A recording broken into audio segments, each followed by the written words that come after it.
ଅନେକ ଦିନ ମରିଯାଇଥିବା ଶୁଖିଲା ନଈଟାର ଖୁବ୍ ଦୂରରେ କେମିତି ଟିକିଏ ଛୋଟିଆ ପାଣିଧାର। ଆକାଶରେ ଅଦିନିଆ ବାଦଲ ଖଣ୍ଡେ ନିଜକୁ ପ୍ରସ୍ତୁତ କରୁଛି ସତେକି ଗୁଡ଼ାଏ ବରଷିଯିବ, ପୁଣି ଖେଳେଇ ହେଇଯାଉଛି। ଆଉ ପୁଣି ତାର ପ୍ରସ୍ତୁତି।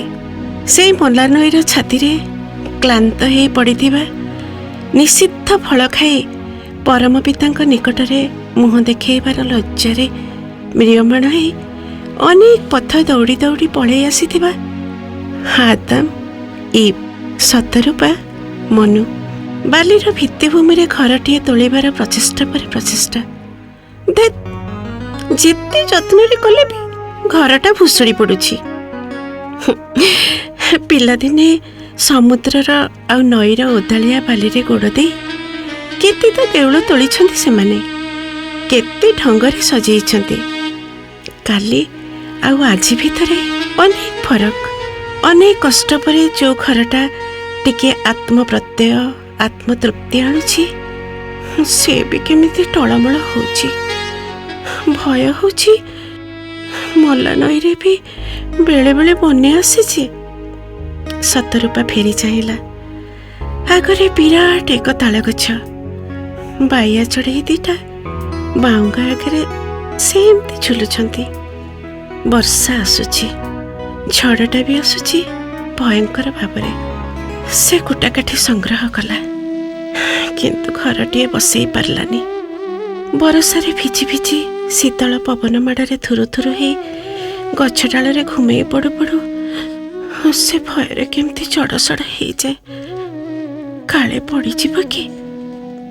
ୟାରି ଭିତରେ ତା ବାଇଆର ପ୍ରେମ ସଙ୍ଗୀତ ତାକୁ କେମିତି ବେସୁରା ଜଣାଯାଏ। ଧନ ନ ମାଗି ଜନ ନ ମାଗି ମାଗିଥିବା ଆଉ ଅନେକ କଷ୍ଟରେ ପାଇଥିବା ଶରଦା ନଈର ବାଲିରେ ଚାଲିବାକୁ ପାଦ ଦିଟା ଥର କେମିତି ଅଟକିଯାଏ। କାଳେ କୋଉଠି ଗାତ ଖୋଳି ରହିଥିବା ବାଲି କଙ୍କଡ଼ା ଉପରେ ପାଦଟା ପଡ଼ିଯିବ କି? ଆଉ କଣ ମାଉଁସ ଟିକିଏ ପାଇଲେ ସେ ରୁଟ୍ କିନା ଖାଇଦେବ କି? ଆଜିକାଲି ପ୍ରେମ, ସୋହାଗ, ଆଦର ଏସବୁ ଶବ୍ଦ ତା ଅଭିଧାନରୁ ଉଠିଗଲାଣି। ଅନେକ ଚେଷ୍ଟା କରିବି, ଆଜିକାଲି ସେ ଆଉ ସ୍ୱପ୍ନ ଦେଖେନି ଆଗ ଭଳି। ଦିନେ ସବୁ ଝିଅଙ୍କ ଭଳି ସେ ବି ସ୍ୱପ୍ନ ଦେଖୁଥିଲା। ଠାକୁରଙ୍କୁ ଲାଞ୍ଚ ଦେଇଥିଲା କେତେ କେଜାଣି। ରାତି ସାରା ଅନିଦ୍ରା ହେଇ ମୋଟା ମୋଟା ବହି ଘୋଷିଥିଲା। ଶେଷରେ ଅଧ୍ୟାପିକାର ମୋହରଟା ବି ବାଜିଗଲା। ଖୋଜୁଥିବା ମନର ମଣିଷଟିକୁ ବି ପାଇଗଲା ଠିକ୍ ସେତିକି ବେଳେ, ଯେତେବେଳେ ମନଟା ତାର ପୁରାପୁରି ଥକି ପଡ଼ିଥିଲା। ମୁଣ୍ଡରେ ଓଢ଼ଣା ଟାଣି ହାତରେ ସନ୍ଧ୍ୟା ଦୀପ ନେଇ ତୁଳସୀ ମୂଳରେ ଓଳଗି ହେଲା ବେଳେ ମନେ ପଡ଼ିଯାଏ ଜଲି, ତାର କେଇପଦ କଥା। ବୁଝିଲୁ, ତୁ ବାହା ହେଲା ପରେ କେମିତି ଭଲ ଦିଶିବ ଜାଣିଛୁ? ସାଦା କରି ପିନ୍ଧିଥିବା ସମ୍ବଲପୁରୀ ଶାଢ଼ୀରେ ମୁଣ୍ଡରେ ଓଢ଼ଣା ଢଙ୍କା ହେଇଥିବ, ହାତରେ ଧରିଥିବା ଦୀପ ଆଲୁଅ ଛିଟିକି ପଡ଼ି ଓଢ଼ଣା ଫାଙ୍କରୁ ଅଳ୍ପ ଦିଶି ଯାଉଥିବା ମୁହଁଟା ଲାଲ ପଡ଼ିଯାଇଥିବ। ଇସ୍, କି ସୁନ୍ଦର କହିଲୁ। ସେଦିନ ସେ ଭାବୁଥିଲା, ଜଲିଟା କେତେ ବୋକି ଝିଅଟା ମୋ ସତରେ।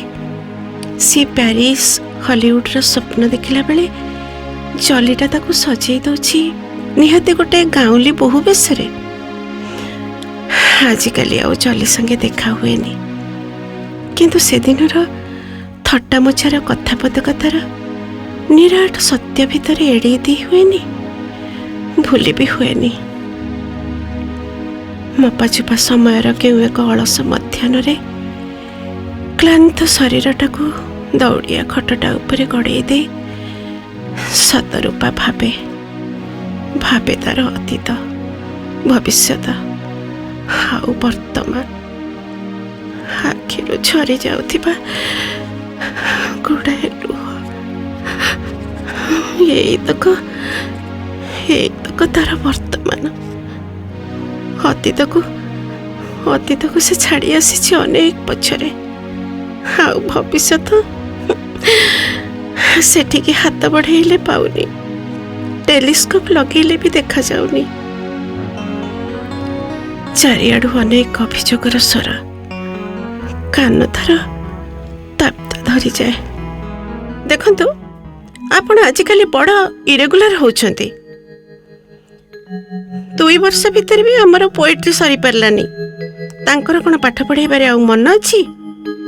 ମୁଁ ତୋ ସାଙ୍ଗେ ଜମାଲୁ କଥା ହେବିନି, ତୁ ମୋ ମା ନୁହଁ। ଏତେ ପାଠଶାଠ ପଢ଼େଇବାର କିଛି ବି ମୂଲ୍ୟ ରଖିଲାନି ଝିଅଟା। ରୀନା ଆପା ଆସିଥିଲା ଯେ ସୋନି ବୁବୁଙ୍କୁ 2ଟା ସିନେମା ଦେଖେଇଲା, ୱାର୍ଲଡ୍ରପରେ ଖୁଆଇଲା। ଆଉ କିଛି ନ ହଉ ପଛେ ସକାଳୁ ଉଠିଲା ବେଳକୁ ଚା କପ୍ଟେ ବି ମିଳିପାରୁନି। କେଜାଣି ଲୋ ମା, ସେ କୁଆଡ଼େ ଯାଆନ୍ତି ଆସନ୍ତି ସେ କଥା ସିଏ ଜାଣିଥିବେ। ଆମେ କୋଉ ମଣିଷରେ ଲେଖା ଯେ? ଶବ୍ଦ ଗୁଡ଼ାକ ଭୟଙ୍କର ଭାବରେ ମୁଣ୍ଡ ଭିତରେ ବାଡ଼େଇ ହୁଏ। ମସ୍ତିଷ୍କର ପ୍ରତ୍ୟେକଟି ତନ୍ତ୍ରୀକୁ ଥରେଇ ଦିଏ, ଦୋହଲେଇ ଦିଏ। ଆଗ୍ନେୟଗିରିର ଉତ୍ତପ୍ତ ଲାଭା ଗୁଡ଼ାକ ଭିତରେ ଭିତରେ ଭଉଁରୀ ଖାଇ ବହିଯିବା ପାଇଁ ବାଟ ଖୋଜେ। ତେବେ ବି ସେ ବଞ୍ଚିଛି। ସମସ୍ତଙ୍କ ପାଇଁ ଅଦରକାରୀ ହେଇବି ସେ ବଞ୍ଚିଛି, ବଞ୍ଚିଛି, ଆଉ ବଞ୍ଚିଛି। ଆଉ ବଞ୍ଚିବା ପାଇଁ ତା ଭିତରେ ଅନେକ ଆସକ୍ତି ଯେମିତି ସେ ସାଇତି ରଖିଛି। ତା ଚେତନ ମନରେ ମରଣ ପାଇଁ ପ୍ରତି ମୁହୂର୍ତ୍ତରେ ପ୍ରତୀକ୍ଷା କରୁଥିବା ଅସହାୟ ମଣିଷଟି ଅବଚେତନ ମନରେ ବୋଧହୁଏ ଖୁବ୍ ବେଶୀ ଇଚ୍ଛା କରୁଥିଲା ବଞ୍ଚି ରହିବା ପାଇଁ। ହଠାତ୍ ସେଦିନ ଶାଢ଼ୀ ଗୁଡ଼ାକ ଇସ୍ତ୍ରୀ କରୁ କରୁ ଇଲେକ୍ଟ୍ରିକ୍ ଆଇରନ୍ର ପ୍ଲଗ୍ଟା ଖସି ଆସି ହାତରେ ଲାଗିଯାଇଥିଲା। ମରଣଟାକୁ ହାତ ମୁଠାରେ ଚାବୁଡ଼ି ଧରୁ ଧରୁ ସେ ଚାହୁଁଥିଲା, ଚେଷ୍ଟା କରୁଥିଲା ବଞ୍ଚିଯିବା ପାଇଁ। ଆଉ ବଞ୍ଚି ବି ଗଲା।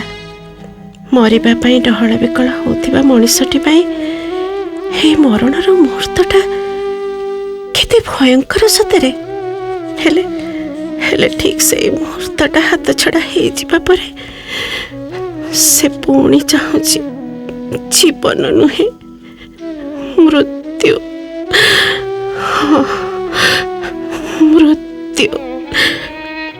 ପାଦରେ ପଏଣ୍ଟେଡ୍ ହିଲ୍ର ଚପଲ, ଓଠରେ ଚେରି କଲର୍ର ଲିପଷ୍ଟିକ୍, ଆଉ ଦେହରେ ବ୍ରୁଟ୍ ପରଫ୍ୟୁମ୍ର ବାସ୍ନାକୁ ବିଛେଇ ପକାଇ ମୁହଁ ଉପରେ ଉକୁଟି ଉଠୁଥିବା ବୟସର ଦାଗକୁ ରଙ୍ଗ ଭଳି ଲିଭେଇ ଦେଇ ବୟସଟାକୁ ଅନେକ ପଛକୁ ଟାଣି ନେବାକୁ ସେ ଆପ୍ରାଣ ଚେଷ୍ଟା କରେ।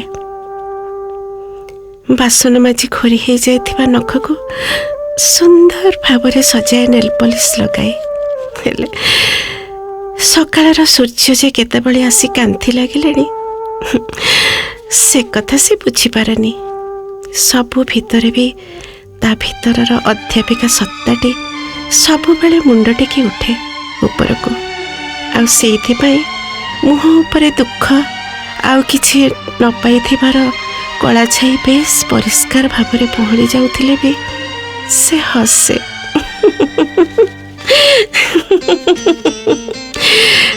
ଆଉ ପଳାସ ଫୁଲର ପାଖୁଡ଼ା ଗୁଡ଼ାଏ ବିଛେଇ ପକାଏ। ଯନ୍ତ୍ରଣା ତାର କୋଉଠି? ସବୁ ଥାଇ, ସବୁ ଭିତରେ ଥାଇ ଅନେକ ପୂର୍ଣ୍ଣତା ଭିତରେ ବି ତା ଭିତରେ କିଛି ଅଭାବ ବୋଧ। ବିରାଟ ଶୂନ୍ୟତାର ଗୋଟେ ଅକ୍ଟୋପସ୍ କେମିତି ତା ଦେହରୁ ରକ୍ତ ସବୁ ଶୋଷି ନେଉଛି। ବଞ୍ଚିବାର ରାହା ଖୋଜି ସେ ହାଲିଆ ହେଇ ପଡ଼ୁଛି। ହେଲେ ହେଲେ ମରି ବି ପାରୁନି। ଜୀବନ ଆଉ ମୃତ୍ୟୁ ଫେଣ୍ଟା ଫେଣ୍ଟି ହେଇ କେବଳ ଗୁଡ଼ାଏ ଦୀର୍ଘଶ୍ୱାସ।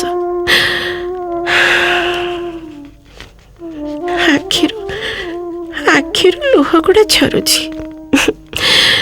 ଝରୁଥାଉ ସେମିତି, ପାଣି ଥିବା ଯାଏ ସେମିତି ଝରିବ ସିଏ। ସୁନ୍ଦର କରି ଗଢ଼ିଥିବା ମାଠିଆରେ କୋଉଠି କେମିତି ବାଲିଜଳାଟେ ରହିଯାଇଛି। ସହଜରେ ଧରା ପଡ଼ୁନି କି ପଡ଼ିବ ବି ନାହିଁ। ପାଣି ଟିକେ ଟିକେ ଝରୁଛି ତ ଝରୁ, ସେଥିରେ ବିଶେଷ କିଛି ଯାଏଆସ ନାହିଁ। ତତଲା ପାଣି ଟୋପାଏ ଫୋପାଡ଼ି ଦେଲେ କାହାରି ଘର ପୋଡ଼ି ଯାଏନି। ବଣରେ ରହିଲେ ମଣିଷ ଛୁଆ ମୁକ ପାଲଟିଯାଏ, ଆଉ ଘରେ ରହିଲେ ବଣୁଆ ପକ୍ଷୀ କଥା କହେ। ସତରୂପା ଘରକୁ ଫେରେ। କାନ୍ଥରେ ଟଙ୍ଗା ହେଇଥିବା ମାଇକେଲ ଏଞ୍ଜେଲୋଙ୍କ ଲାଷ୍ଟ ଜଜମେଣ୍ଟ ପେଣ୍ଟିଂଟା ଉପରେ ହେଇଥିବା କୁମ୍ବାଟୁଆ ଘରଟାକୁ ଭାଙ୍ଗିବାକୁ ଚେଷ୍ଟା କରେ। ଏଇ କେତେ ଦିନ ହେଲା ଲାଗି ଲାଗି ଛୋଟିଆ ପୋକଟା କେଉଁଠୁ ଟିକିଏ ଟିକିଏ ମାଟି ବୋହି ଆଣି ସୁନ୍ଦର ଘରଟିଏ ତିଆରି କରିଛି। ନା, ଭାଙ୍ଗିବାକୁ ହାତ ଚାଏନି। ମାଟିର ସେଇ ଅନ୍ଧାରୁଆ ଦୁର୍ଗ ଭିତରୁ କୁମ୍ଭାଟୁଆ ପୋକଟିଏ ଆଖି ଆଗରେ ତାର ଉଡ଼ିଯାଏ।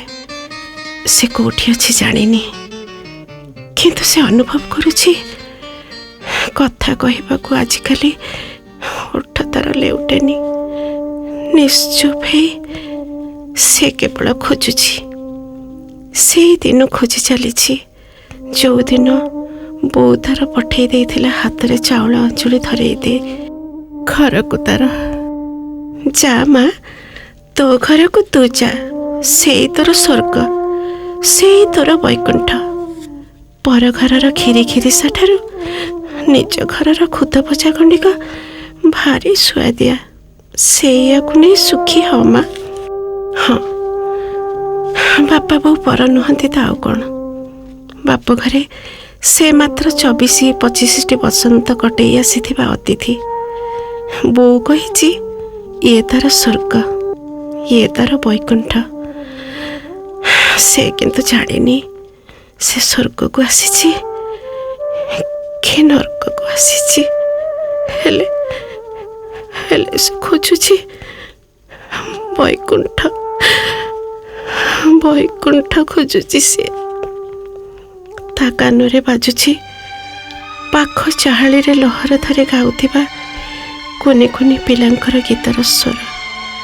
ବୈକୁଣ୍ଠ ସମାନ ଆହା ଅଟେ ସେହି ଘର, ପରସ୍ପର ସ୍ନେହ ଯହିଁ ଥାଏ। ବୈକୁଣ୍ଠ ସମାନ ଆହା ଅଟେ ସେହି ଘର,